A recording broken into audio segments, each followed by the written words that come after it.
How to add a submersible pressure gauge to a vintage scuba double hose regulator with a C-div gauge adapter, or commonly called Banjo. My name is Gib. Thank you for joining me for vintage scuba banjo lessons. The Banjo adapter fits between the yoke inlet and the valve outlet on the scuba tank. It steals a tiny stream of air which goes through the Banjo high pressure hose to be read underwater with the submersible pressure gauge. In this image, we show the Banjo adapter, which has a 3/8 inch thread. This is not compatible with the modern 7/16 high pressure thread, so we now insert a 3/8 to 7/16 adapter in order to accommodate a modern pressure gauge.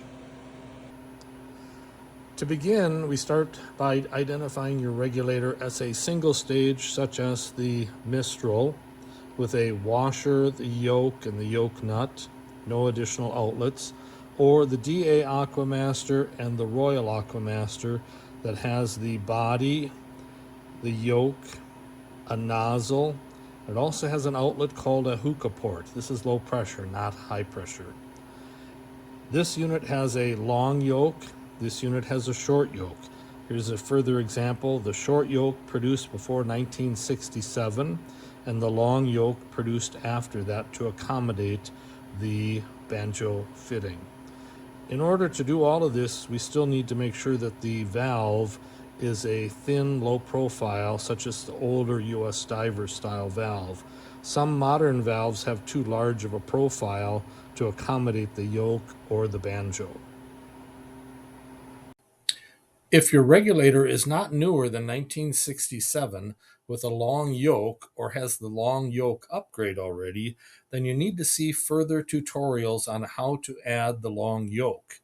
See more information at www.vintageaqualung.com or Google on that site or the shopping cart for banjo lessons. To begin, let's look at the Banjo adapter. You'll notice that there is a cutout here. This sits against the valve body. This part here seals against the O-ring. Make sure you examine the O-ring that it is in good shape to seal. On the opposite side, there is an O-ring inserted into the Banjo adapter. It's a bit of a ballet, and you need to be a slight contortionist to get this all to fit together. But you insert the Banjo adapter, and with the yoke screw fully extended, you put the regulator yoke over the valve. When it's in position, start to screw the yoke nut tight.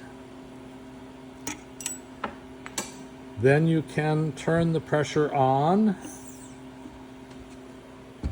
and read the tank pressure. The last thing that I want to share with you is an important tip from my old friend who recently passed away, Jerry Lang, vintage diving mentor and good friend, is a tip on how to prevent the loss of your O-ring. After you remove the Banjo,